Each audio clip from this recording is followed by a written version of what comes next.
Hello guys, आप लोग कैसे हैं। आप लोगों की पढ़ाई कैसी चल रही है। हम लोग पढ़ रहे हैं क्लास 10th फर्स्ट यूनिट रासायनिक अभिक्रियाएं एवं समीकरण। इसका फर्स्ट पार्ट हो चुका है। हम लोगों ने पढ़ लिया था 6 पेज तक। अब उसके आगे का स्टार्ट करते हैं। यहाँ तक हम लोगों ने पढ़ लिया था कि कैल्शियम हाइड्रोक्साइड जो है तो ये कैल्शियम और कार्बोनेट में टूट जाता है, यानी कि वियोजन अभिक्रिया होती है। वियोजन अभिक्रिया यानी कि डिकम्पोजिशन रिएक्शन है। आइए संयोजन अभिक्रिया के कुछ और उदाहरणों पर चर्चा करें। यानी कि जो ये संयोजन अभिक्रिया है, कहने का मतलब ये है कि जैसे कोयले का दहन है, इसमें कोयले का दहन कैसे, जैसे कार्बन क्या है, सॉलिड है, ऑक्सीजन क्या है, गैस है, और ऑक्सीजन कार्बन के साथ क्रिया करके क्या बनाएगा, कार्बन डाइऑक्साइड। कार्बन डाइऑक्साइड क्या है, गैस है। फिर इसके बाद हाइड्रोजन क्या है, गैस है। ऑक्सीजन क्या है, गैस है। और दोनों मिलकर किसका निर्माण करते हैं, जल का निर्माण करते हैं। यानी कि दो गैस मिलकर के एक लिक्विड बनाते हैं, H2O लिक्विड यानी जल बनाते हैं। सरल शब्दों में हम कह सकते हैं कि जब दो या दो से अधिक पदार्थ, तत्व या यौगिक संयोग करके एकल उत्पाद का निर्माण करते हैं तो ऐसे अभिक्रियाओं को कॉम्बिनेशन रिएक्शन या संयोजन अभिक्रिया कहते हैं। क्रियाकलाप 1.4 में हमने यह भी देखा है कि अधिक मात्रा में ऊष्मा उत्पन्न हुई है। इससे अभिक्रिया मिश्रण गर्म हो जाता है। यानी कि जब क्रिया कराते समय जब उसमें टेम्परेचर भी बनता है, ताप ऊष्मा निकलती है, तो वो क्या होगी, ऊष्माक्षेपी अभिक्रिया यानी कि एक्सोथर्मिक रिएक्शन होगी। जिन अभिक्रियाओं में उत्पाद के निर्माण के साथ साथ यानी कि जो प्रोडक्ट बनेगा और उसके साथ टेम्परेचर यानी ऊष्मा भी रिलीज होगी, उत्पन्न होती है, तो उसे क्या कहते हैं, ऊष्माक्षेपी रासायनिक अभिक्रिया कहते हैं। यानी कि एक्सोथर्मल रासायनिक अभिक्रिया, केमिकल रिएक्शन कहेंगे। ऊष्माक्षेपी अभिक्रियाओं के कुछ अन्य एग्जाम्पल हैं, जैसे प्राकृतिक गैस। प्राकृतिक गैस का दहन करने पर क्या क्या मिलता है। प्राकृतिक गैस जैसे CH4 मीथेन है, ये क्या है, गैस है। फिर ऑक्सीजन है, ऑक्सीजन भी क्या है, गैस है। और इससे जो है तो दहन करने पर क्या प्राप्त होता है, कार्बन डाइऑक्साइड। कार्बन डाइऑक्साइड क्या है, गैस है। प्लस क्या होता है, H2O जल बनता है, जल भी क्या है, गैस है। साथ में ऊर्जा रिलीज होती है। तो ऊर्जा जो रिलीज होती है इसे ही क्या कहते हैं, ऊष्माक्षेपी रिएक्शन, ऊष्माक्षेपी रासायनिक अभिक्रिया कहते हैं। क्या आप जानते हैं कि श्वसन एक ऊष्माक्षेपी अभिक्रिया है। हम सभी जानते हैं कि जीवित रहने के लिए हमें ऊर्जा की आवश्यकता होती है। यह ऊर्जा हमें भोजन से प्राप्त होती है। पाचन क्रिया के समय खाद्य पदार्थ छोटे छोटे टुकड़ों में टूट जाते हैं। जैसे चावल, आलू तथा ब्रेड में कार्बोहाइड्रेट होता है। इन कार्बोहाइड्रेट के टूटने से ग्लूकोज प्राप्त होता है। यह ग्लूकोज हमारे शरीर की कोशिकाओं में उपस्थित ऑक्सीजन से मिलकर हमें ऊर्जा प्रदान करता है। इस अभिक्रिया का विशेष नाम श्वसन है, जिसका अध्ययन आप अध्याय 6 में करेंगे। फिर इसके बाद देखिए, ग्लूकोज दिया हुआ C6H12O6 एक्वा प्लस 6O2 यानी कि ऑक्सीजन एक्वा। फिर इसके बाद क्रिया करके क्या बनाया, 6CO2 यानी कि कार्बन डाइऑक्साइड बना aqua, plus 6H2O liquid. Aqua इसलिए लिखा है क्योंकि यह जल के साथ जो है तो मिक्स रहेगा, इसे क्या बोलेंगे, एक्वा। पहले ही अपन देखे हैं लिक्विड को एल से, एक्वा जो जल के साथ मिश्रित रहेगा उसे एक्वा, सॉलिड को एस से, इस प्रकार से इसको गैस को जी से प्रेजेंट करते हैं।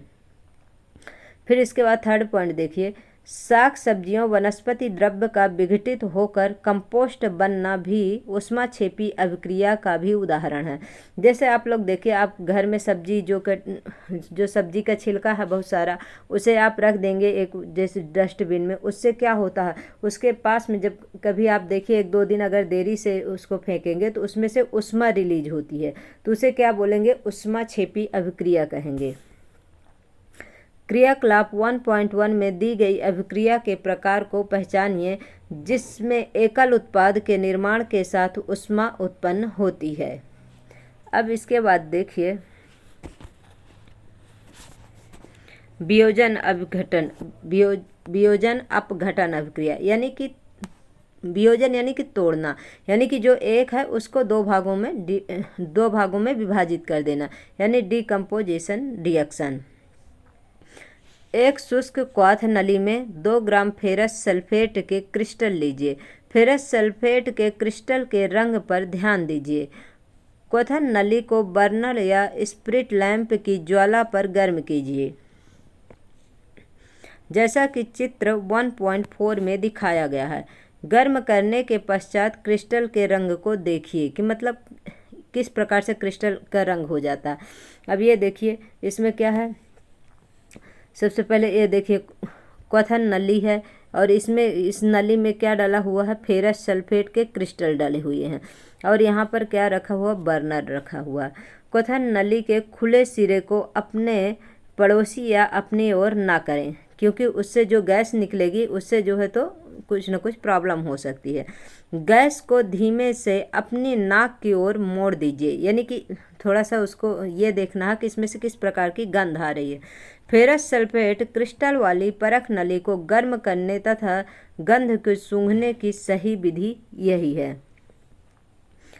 क्या आपने ध्यान दिया कि फेरस सल्फेट क्रिस्टल के हरे रंग में परिवर्तन हुआ है, यानी कि जो फेरस सल्फेट है वो पहले कैसे है, हरे रंग का है, फिर उसको गर्म करने के बाद क्या हुआ, उसमें चेंजेस आ गया और सल्फर के दहन से उत्पन्न उस अभिलाक्षणिक विशिष्ट गंध को भी आप सूंघ सकते हैं।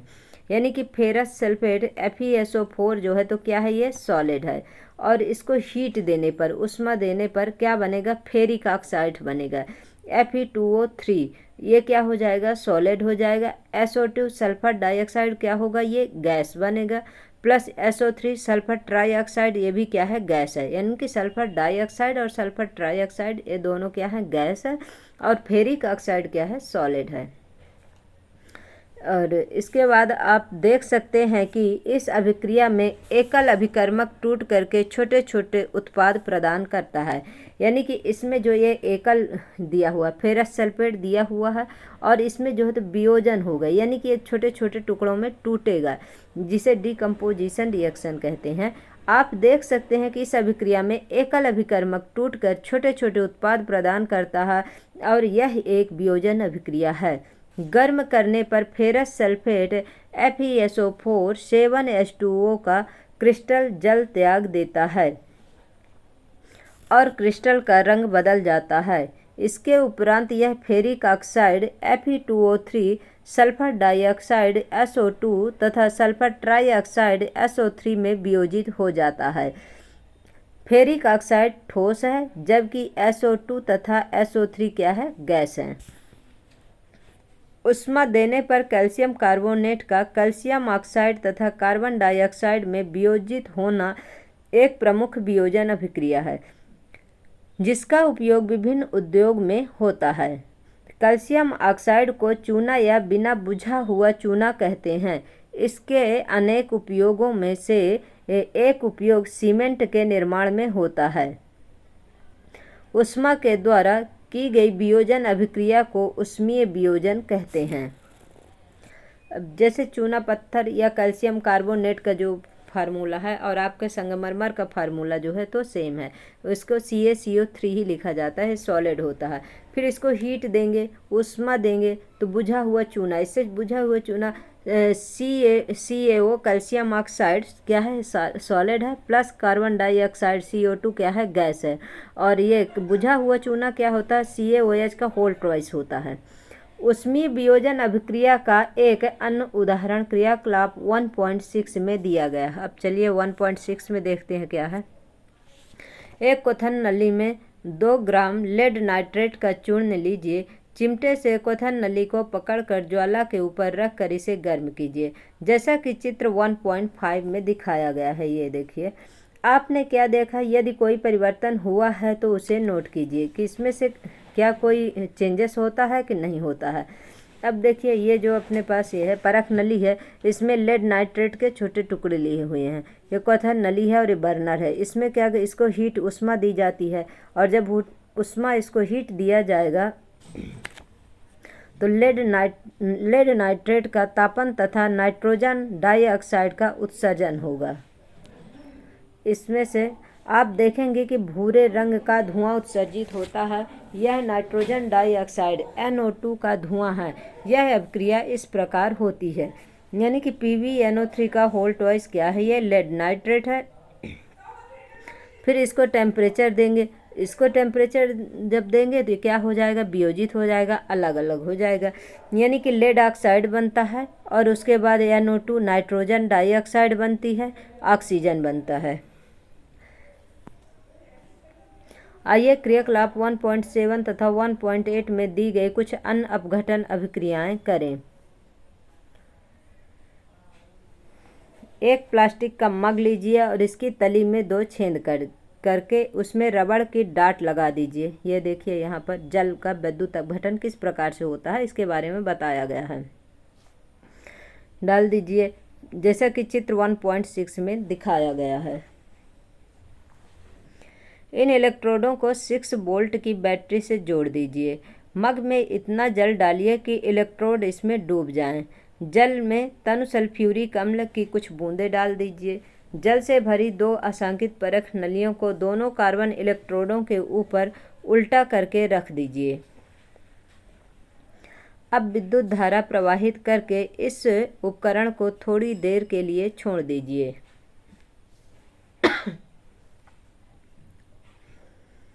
दोनों इलेक्ट्रोडों पर आप बुलबुले बनते हुए देखेंगे। ये बुलबुले अशांकित नली से जल को विस्थापित कर देते हैं। क्या दोनों परख नलियों में एकत्रित गैस का आयतन समान है? इसमें चेक करना क्या आयतन इनका समान है। ये जो यहाँ से गैस निकल रहे हैं, बुलबुले निकल रहे हैं। जब दोनों परख नलियाँ गैस से भर जाएं तब उन्हें सावधानी पूर्वक हटा लीजिए। एक जलती हुई मोमबत्ती को दोनों परख नलियों के मुंह के ऊपर लाकर इन गैसों की जांच कीजिए कि किसमें से कौन सी गैस निकल रही है, क्योंकि 2 परख नलियां हैं। इस चरण को शिक्षक द्वारा सावधानी पूर्वक किया जाना चाहिए।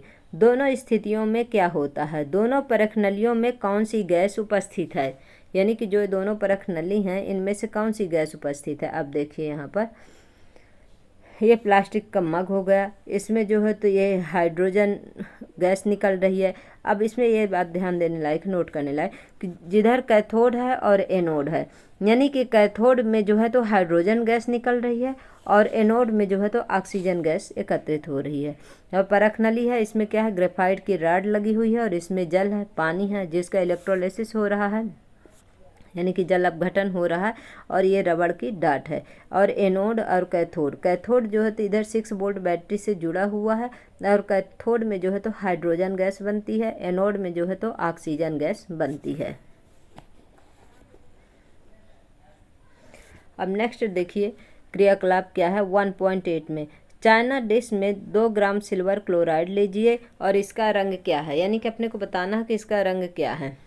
इस चाइना डिश को थोड़ी देर के लिए सूर्य के प्रकाश में रख दीजिए। थोड़ी देर पश्चात सिल्वर क्लोराइड के रंग को देखिए कि ये भूरे रंग का हो जाता है। ये देखिए यहाँ पर ये चाइना डिश है, ये छोटी सी जो प्लेट है आपके स्कूल में मिलती होगी जब प्रैक्टिकल कराते होंगे, और इसमें सिल्वर क्लोराइड ये रखा हुआ है और यहाँ से सूर्य का प्रकाश आ रहा है, जिससे जो सूर्य के प्रकाश में सिल्वर क्लोराइड धूसर रंग का हो जाता है, यानी कि अपना ये कलर थोड़ा चेंज कर देता है, धूसर रंग का होता है। सिल्वर क्या है, धातु बनाता है। आप देखेंगे कि सूर्य के प्रकाश में श्वेत रंग का सिल्वर क्लोराइड धूसर रंग का हो जाता है। प्रकाश की उपस्थिति में सिल्वर क्लोराइड का सिल्वर तथा क्लोरीन में वियोजन के कारण से ऐसा होता है, यानी कि जो ये सिल्वर क्लोराइड है और सूर्य के प्रकाश से जो प्रकाश आता है उसमें से क्या सिल्वर और क्लोरीन दोनों में क्या हो जाएगा, वियोजन हो जाएगा, इसीलिए इसे वियोजन रिएक्शन भी कहेंगे। सिल्वर ब्रोमाइड भी इसी प्रकार की क्रिया करता है, मतलब जो सिल्वर ब्रोमाइड है ये भी सूर्य के प्रकाश की उपस्थिति में रखेंगे तो ये भी AgBr में टूट जाएगा। ऊपर दी गई अभिक्रिया का उपयोग श्याम श्वेत फोटोग्राफी में किया जाता है, यानी कि जो ब्लैक एंड व्हाइट जो फोटो बनती है उसमें क्या है, सिल्वर ब्रोमाइड का उपयोग किया जाता है। किस प्रकार की ऊर्जा के कारण यह वियोजन अभिक्रिया होती है। हमने देखा कि वियोजन अभिक्रिया में अभिकारकों को तोड़ने के लिए ऊष्मा, प्रकाश या विद्युत ऊर्जा की आवश्यकता होती है। जैसे नोट करने वाली बात है कि जैसे जो वियोजन अभिक्रिया है उसमें किस चीज़ की आवश्यकता होती है, तो उसमें ऊष्मा लगेगी, ऊष्मा या कि प्रकाश, जैसे सूर्य का प्रकाश है, विद्युत ऊर्जा या कि इलेक्ट्रिसिटी, विद्युत ऊर्जा की आवश्यकता होगी।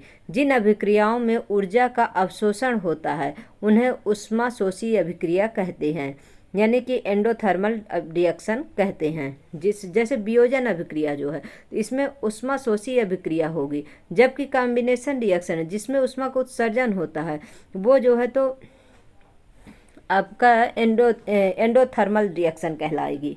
और ये जो होता है एंडोथर्मल, एक्सोथर्मल और एंडोथर्मल। एक्सोथर्मल यानी कि ऊष्मा छेपी और एंडोथर्मल यानी कि ऊष्मा शोषी अभिक्रिया कहलाएगी। निम्नलिखित क्रियाकलाप करें।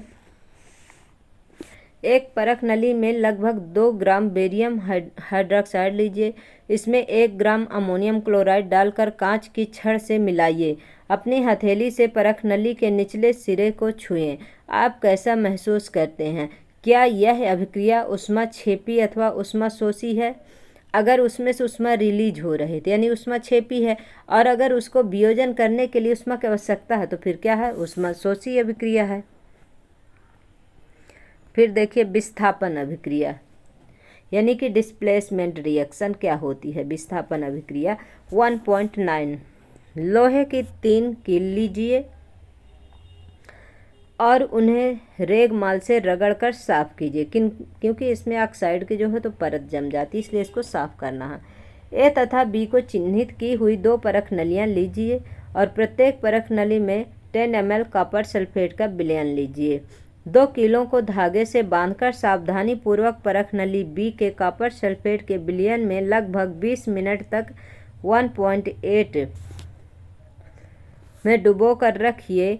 तुलना करने के लिए 1 कील को अलग रखिए, मतलब एक को कॉपर सल्फेट में आप रखिए और एक को जैसे बाहर रखिए। फिर दोनों को देखिए कि किसमें क्या क्रिया हुआ है। परख नली ए तथा परख नली बी में कॉपर सल्फेट के विलयन के नीले रंग की तीव्रता की तुलना कीजिए। कॉपर सल्फेट के विलयन में डूबी कीलों के रंग की तुलना बाहर रखी कील से कीजिए। कॉपर सल्फेट के विलयन में डूबी हुई लोहे की कीलें, ये देखिए यहाँ पर क्या है, एक परख नली है और ये धागा से बंधा हुआ कॉपर सल्फेट का विलयन है। इसमें जो कील डरी हुई हैं लोहे की ये कील है, इसमें क्या अभिक्रियाएं होती हैं और ये क्या कैसे चेंज हो जाता है। अब देखिए लोहे की कील प्रयोग से पहले तथा उपरांत लोहे की कील तथा कॉपर सल्फेट के विलयन की तुलना, यानी कि एक कॉपर सल्फेट के विलयन से बाहर निकाली गई लोहे की कील, इसका देखिए कलर चेंज हो गया है, जो कॉपर सल्फेट के विलयन में रखा गया था, और जो बाहर है तो जैसे रखी थी वैसे रखा है। कॉपर सल्फेट का विलयन परख नली ये भी चेंज हो गया। परख नली स्टैंड है और अभिक्रिया मिश्रण परख नली भी, यानी कि जो कॉपर सल्फेट में डाली गई थी कील उसका कलर क्या हो गया है? चेंज हो गया है। लोहे के कील का रंग भूरा क्यों हो गया तथा कॉपर सल्फेट के विलयन का नीला रंग मलिन क्यों पड़ गया? क्योंकि इसमें क्रिया हो गई और विक्रिया के दौरान ये हुआ कि ये भूरा रंग का हो गया, ये जो कील है कॉपर सल्फेट में जो डाला गया था, और उसका रंग भी जो है कॉपर सल्फेट जो बिल्कुल नीला था वो कैसे हो गया? इस वाले परख नली में देखिए उसका चेंज हो गया, वो नीला से जो है तो थोड़ा सा मलिन पड़ गया। इस अभिक्रिया में निम्नलिखित अभिक्रिया हुई है। अब देखिए आयरन जो है तो कॉपर सल्फेट से अभिक्रिया करके, क्योंकि एक्वा है लिक्विड है, तो कॉपर सल्फेट से अभिक्रिया करके क्या करता है, क्योंकि ये क्या है विस्थापन अभिक्रिया है तो विस्थापित करेगा, इसलिए जो है तो आयरन सल्फेट बनेगा प्लस कॉपर बनेगा। इस अभिक्रिया में लोहे आयरन ने दूसरे तत्व कॉपर को कॉपर सल्फेट के विलयन से विस्थापित करके हटा दिया है। इस अभिक्रिया को क्या बोलेंगे? विस्थापन अभिक्रिया कहते हैं। विस्थापन अभिक्रिया के कुछ अन्य उदाहरण हैं, जैसे कॉपर सल्फेट है, कॉपर सल्फेट जिंक के साथ क्रिया करता है तो क्या बनता है? जिंक सल्फेट प्लस कॉपर अलग हो जाता है। इसी प्रकार से लेड जो है तो कॉपर क्लोराइड से अभिक्रिया करके क्या बनाएगा? लेड क्लोराइड बनाएगा और प्लस कॉपर सेपरेट हो गया। जिंक तथा लेड कॉपर की अपेक्षा अधिक क्रियाशील तत्व हैं। ये क्रियाशील तत्व हमारे उसमें क्लास 9th में जो है तो दिया हुआ है, आप लोग देखिएगा शॉर्ट्स में कि कौन सा अधिक क्रियाशील है, कौन सा कम क्रियाशील है तत्व। उसमें 13 या 14 कितने दिए हुए हैं तत्व, उनको आप लोग याद कर लीजिए। उससे जो है तो आप लोग तुरंत जान पाएंगे कि कौन सा किसको विस्थापन, जो अधिक क्रियाशील है वो कम वाले को विस्थापित कर देगा। जिंक तथा लेड कॉपर की अपेक्षा अधिक क्रियाशील तत्व हैं। वे कॉपर को उसके यौगिक से विस्थापित कर देते हैं। द्विविस्थापन अभिक्रिया यानी कि डबल डिस्प्लेसमेंट अभिक्रिया, यानी कि 4 प्रकार की अभिक्रिया होती हैं, जैसे कॉम्बिनेशन हो गया, कॉम्बिनेशन रिएक्शन हो गया, आपका डिकम्पोजिशन हो गया, डिस्प्लेसमेंट हो गया, डबल डिस्प्लेसमेंट हो गया। फिर इन्हीं के अंतर्गत जो डबल डिस्प्लेसमेंट रिएक्शन है, इसी को रेडॉक्स रिएक्शन भी कहते हैं। एक परख नली में 3 ml सोडियम सल्फेट का विलयन लीजिए। एक अन्य परख नली में 3 मिलीलीटर बेरियम क्लोराइड लीजिए। दोनों विलयनों को चित्र 1.9 में मिला दीजिए। आपने क्या देखा, मतलब इसको जैसे सोडियम सल्फेट का विलयन लीजिए और अन्य परख नली में बेरियम क्लोराइड लीजिए और दोनों विलयन को आपस में मिलाना। फिर उसके बाद क्या क्रिया होती है, ये देखिए, सोडियम सल्फेट के विलयन युक्त परख नली और ये बेरियम क्लोराइड के विलयन युक्त परख नली, दोनों को मिक्स करना है। बेरियम सल्फेट तथा सोडियम क्लोराइड का निर्माण होता है। अब हम लोग क्या इसमें देखते हैं, आप देखेंगे कि श्वेत रंग के एक पदार्थ का निर्माण होता है, यानी कि जब इन दोनों को मिलाया जाएगा, बेरियम क्लोराइड और सोडियम सल्फेट को दोनों को मिलाएंगे तो क्या होगा, एक श्वेत रंग का एक पदार्थ का निर्माण होता है जो जल में अविलेय है, यानी कि घुलेगा नहीं। इस अविलेय पदार्थ को अवक्षेप कहते हैं। जिस अभिक्रिया में अवक्षेप का निर्माण होता है उसे अवक्षेपण अभिक्रिया कहते हैं। अब देखिए इसमें क्या है, जैसे सोडियम है, सोडियम सल्फेट है, फिर इसके बाद क्या है, बेरियम क्लोराइड है, फिर इधर बेरियम सल्फेट है प्लस सोडियम क्लोराइड है। डबल डिस्प्लेसमेंट मतलब इधर से इधर और इधर से इधर दोनों तरफ क्रियाएं होंगी, और दोनों तरफ जब क्रिया होंगी तो उसे क्या बोलेंगे, डबल डिस्प्लेसमेंट रिएक्शन। यानी कि इसी में जो है तो ऑक्सीडेशन भी होगा और रिडक्शन भी होगा, यानी कि ऑक्सीजन का जुड़ना जो है तो ऑक्सीडेशन, ऑक्सीजन का हटाना जो है तो रिडक्शन। जैसे सोडियम Na2SO4 क्या है, एक्वा है, यानी कि लिक्विड है। अब बेरियम क्लोराइड ये क्या है, ये भी एक्वा है। फिर इसके बाद क्रिया करके क्या बनाता है, बेरियम सल्फेट बनाता है, जो कि बेरियम जो सल्फेट के साथ क्रिया करके क्या बनाता है, सॉलिड बनाता है। NaCl क्या है, सोडियम क्लोराइड है, ये क्या है, एक्वा है। ऐसा क्यों होता है, बेरियम +2 तथा सल्फेट SO4 की अभिक्रिया से बेरियम सल्फेट के अवक्षेप का निर्माण होता है। एक अन्य उत्पाद सोडियम क्लोराइड का भी निर्माण होता है जो विलयन में ही रहता है। वे अभिक्रियाएं जिनमें अभिकारकों के बीच आयनों का आदान प्रदान होता है, जैसे सोडियम क्लोराइड, इनके बीच में आयनों का आदान प्रदान होता है, उन्हें क्या बोलेंगे, द्विविस्थापन अभिक्रियाएं कहते हैं। 1.2 में ध्यान दें, जिसमें आपने लेड सेकंड या नाइट्रेट या पोटेशियम आयोडाइड के विलयनों को मिश्रित किया था। फर्स्ट नंबर क्या है कि अवक्षेप किस रंग का था, क्या आप अवक्षेपित यौगिक का नाम बता सकते हैं। इस अभिक्रिया के लिए संतुलित रासायनिक समीकरण लिखिए। क्या यह द्विविस्थापन अभिक्रिया है, तो हाँ द्विविस्थापन अभिक्रिया है, और इसमें जो है तो श्वेत रंग प्राप्त हुआ था। और ये संतुलित करने के लिए इस प्रकार से, जैसे कितने इधर NO2 हैं, कितने SO4 हैं, इस प्रकार से इधर भी देना होगा। जैसे इधर सोडियम पहले एक ही है, लेकिन इसको संतुलित करने के लिए यहाँ पर 2 लगाएंगे, क्योंकि 2 सोडियम हो जाए और 2 क्लोरीन हो जाए, क्योंकि यहाँ पर Cl2 है इसलिए, और बेरियम एक ही है, बेरियम 1 है, और इधर जो है तो SO4 इधर 4 है, इधर भी SO4, मतलब सल्फर 1 हो गया और ऑक्सीजन 4 हो गया। इस प्रकार से क्या है, आपका बैलेंस है। उपचयन एवं अपचयन, यानी कि इसका जो है तो ऑक्सीडेशन एंड रिडक्शन, क्रियाकलाप 1.11 में क्या है, चाइना डिश में 1 ग्राम क्या लेंगे, कॉपर चूर्ण लेकर उसे गर्म करेंगे। ये चाइना डिश है, इसमें कॉपर का चूर्ण लिया और उसे बर्नर पर रखकर क्या किया, हीट प्रदान किया। इसके बाद देखिए कि इसमें क्या होता है, क्या इसका कलर चेंज होता है, क्या कोई गैस निकलती है, क्या कुछ होता है इसमें से। देखिए कॉपर चूर्ण युक्त चाइना डिश है ये, और ये जाली रखते हैं क्योंकि डायरेक्ट बर्नर के ऊपर नहीं रखेंगे इसलिए जाली रखेंगे। ये तिपाई है जिसके नीचे बर्नर रहता है। कॉपर चूर्ण की सतह पर कॉपर ऑक्साइड सेकंड की काली परत चढ़ जाती है, यानी कि ये ऑक्सीजन से क्रिया करके क्या कर देता है, गर्म होता है और ऑक्सीजन के उपस्थित में क्रिया करके वो क्या हो जाएगा, वो काला हो जाएगा। यह काला पदार्थ क्यों बना, यह कॉपर ऑक्साइड कॉपर में ऑक्सीजन की योग से बना, यानी कि जब ऑक्सीजन से क्रिया करेगा तो कॉपर ऑक्साइड बना देगा, तो कैसे दिखने लगेगा, ब्लैक कलर का, ब्लैक कलर की उसमें परत चढ़ जाएगी। कॉपर ऑक्सीजन की उपस्थिति में और उसे टेम्परेचर दिया जाएगा, ऊष्मा दिया जाएगा, तो क्या होगा, कॉपर ऑक्साइड बनेगा।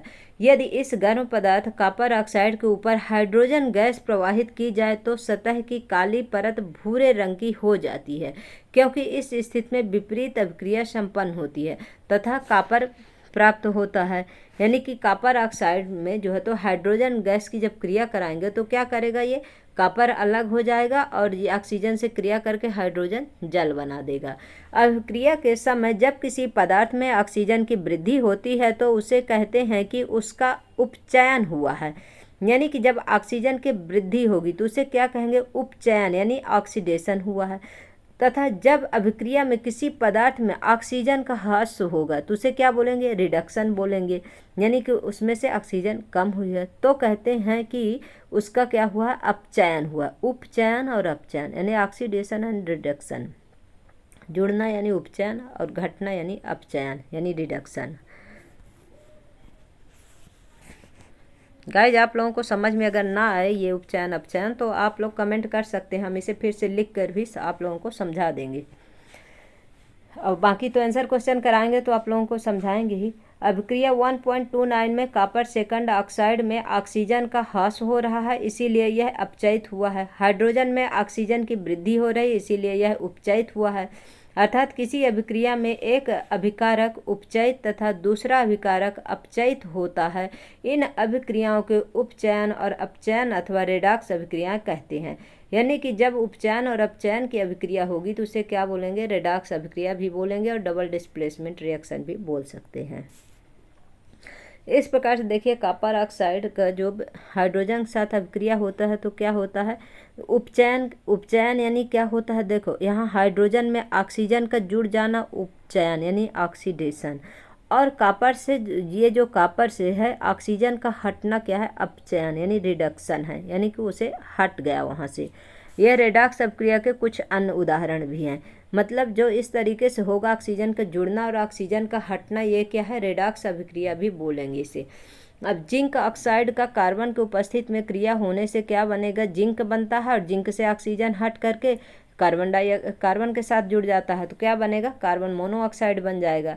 अब MnO2 मैग्नीज डाइऑक्साइड किसके साथ, HCl अम्ल के साथ क्रिया करके क्या बनाता है, मैग्नीज क्लोराइड बनाता है, प्लस जल बनाता है और क्लोरीन जो है सेपरेट हो जाता है।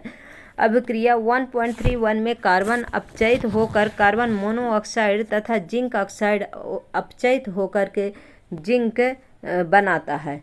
अब इसी प्रकार 1.32 में जो ये अम्ल है HCl है, क्लोरीन के साथ क्रिया करके उपचयित तथा मैग्नीज ऑक्साइड यानी कि जो ये मैग्नीज ऑक्साइड बनता है और मैग्नीज क्लोराइड में अपचयित हो जाता है, क्योंकि ऑक्सीजन हट जाएगा और क्लोरीन जुड़ जाएगा, इसलिए जो है तो अपचयित हुआ। ऊपर के उदाहरणों के आधार पर हम कह सकते हैं कि यदि किसी अभिक्रिया में पदार्थ का उपचयन तब होता है जब उसमें ऑक्सीजन की वृद्धि होती है। अब देखिए यहाँ पर आप लोगों को डाउट नहीं होना, उपचयन यानी ऑक्सीजन की वृद्धि होना या हाइड्रोजन का ह्रास होना, या कि हाइड्रोजन घटेगा या कि ऑक्सीजन जुड़ेगा। पदार्थ का अपचयन तब होता है जब उसमें ऑक्सीजन का ह्रास होगा या कि हाइड्रोजन की वृद्धि होगी। थोड़ा इसे ध्यान से समझेंगे तो याद रहेगा, नहीं तो दिमाग में आएगा कि कब ह्रास होना है और कब वृद्धि होना है। क्रियाकलाप 1.1 पर ध्यान दीजिए कि जिसमें एक चमकदार ज्वाला के साथ मैग्नीशियम रिबन का वायु ऑक्सीजन में दहन होता है तथा यह श्वेत पदार्थ मैग्नीशियम ऑक्साइड में परिवर्तन हो जाता है। इस अभिक्रिया में मैग्नीशियम का उपचयन होता है या अपचयन होता है। इसे सबसे पहले ही ऊपर पढ़े थे अपन लोग। क्या आपने दैनिक जीवन में उपचयन अभिक्रियाओं के प्रभावों को देखा है? संक्षारण, कोरिजन। आपने अवश्य ही देखा होगा कि लोहे की बनी नई वस्तुएं चमकीली होती हैं, लेकिन कुछ समय पश्चात उन पर लालिमा युक्त भूरे रंग की परत चढ़ जाती है। प्रायः इस प्रक्रिया को लोहे पर जंग लगना कहते हैं। जैसे आप लोगों के यहाँ लोहे का तवा होगा या कढ़ाई होगा तो आप लोग उसमें देख सकते हैं बिल्कुल। कुछ अन्य धातुओं में भी ऐसा ही परिवर्तन होता है। क्या आपने चांदी तथा तांबे पर चढ़ने वाली परत के रंग पर ध्यान दिया है? जब कोई धातु अपने आसपास अम्ल, आर्द्रता आदि के संपर्क में आती हैं तब यह संक्षारित होती हैं और इस प्रक्रिया को संक्षारण कहते हैं। चांदी के ऊपर काली परत व तांबे के ऊपर हरी परत का चढ़ना क्या है? संक्षारण है या अन्य उदाहरण है? जैसे आप लोगों को 1 नंबर क्वेश्चन, चांदी जो है तो किस प्रकार अपने नमी में क्रिया करके किस कलर का हो जाती है? तो काले कलर का। और तांबे के बर्तन, जैसे तांबे का जो लोटा होता है उसमें देखिए जो पूजा करते हैं उसमें हरे रंग की परत चढ़ जाती है, और जो कढ़ाई है, तवा है, उसमें जो है तो भूरे रंग की परत चढ़ जाती है लालिमा युक्त। ये क्या है? संक्षारण है। संक्षारण के कारण कार के ढांचे, पुल, लोहे की रेलिंग, जहाज तथा धातु विशेषकर लोहे से बनी वस्तुओं की बहुत क्षति होती है। लोहे का संक्षारण एक गंभीर समस्या है। क्षतिग्रस्त लोहे को बदलने में हर वर्ष अधिक पैसा खर्च होता है। अध्याय 3 में आपको संक्षारण के बारे में अधिक जानकारी प्राप्त होगी। यूनिट 3 में अपन पढ़ेंगे उसके बारे में ज़्यादा डिटेल। फिर 1.32 में देखिए विकृति गंधिता, यानी कि ये क्या है?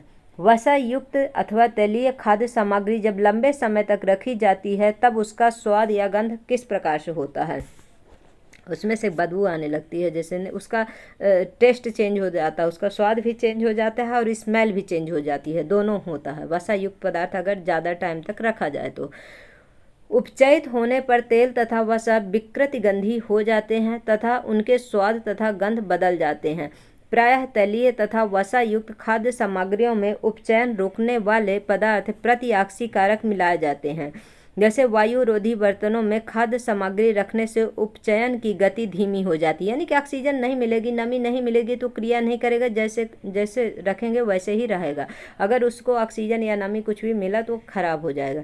क्या आप जानते हैं कि चिप्स बनाने वाले चिप्स की थैली में ऑक्सीजन हटा करके उसमें नाइट्रोजन जैसी कम सक्रिय गैस से युक्त कर देते हैं, यानी कि जो नाइट्रोजन गैस है ये क्रिया कम करती है, इसीलिए जो है तो चिप्स के पैकेट में नाइट्रोजन गैस डाल देते हैं, गैस से युक्त कर देते हैं ताकि चिप्स का उपचयन ना हो सके।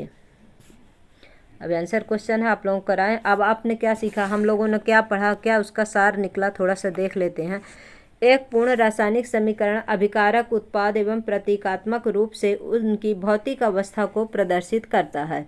रासायनिक समीकरण को संतुलित किया जाता है जिससे समीकरण में अभिकारक तथा उत्पाद दोनों ही और रासायनिक अभिक्रिया में भाग लेने वाले प्रत्येक परमाणु की संख्या समान हो, यानी कि उसे संतुलित करना जरूरी है। जो भी आपको जो रिएक्टेंट होगा, प्रोडक्ट होगा, दोनों का परमाणु क्रमांक, परमाणु भार जो उसमें दिए रहता है वो क्या होना चाहिए? समान होना चाहिए। परमाणु संख्या जो है, समीकरण को संतुलित होना आवश्यक है। संयोजन अभिक्रिया में 2 या 2 से अधिक पदार्थ मिल करके एक नया पदार्थ बनाते हैं कॉम्बिनेशन रिएक्शन में। वियोजन अभिक्रिया में संयोजन अभिक्रिया के विपरीत होता है, यानी कि वियोजन अभिक्रिया में एकल पदार्थ से वियोजित होकर 2 या 2 से अधिक पदार्थ बना देता है वियोजन अभिक्रिया। जिन अभिक्रियाओं में उत्पाद के साथ ऊष्मा का उत्सर्जन होता है उन्हें ऊष्माक्षेपी अभिक्रियाएं कहते हैं। ये अपन पहले ही पढ़ लिए हैं।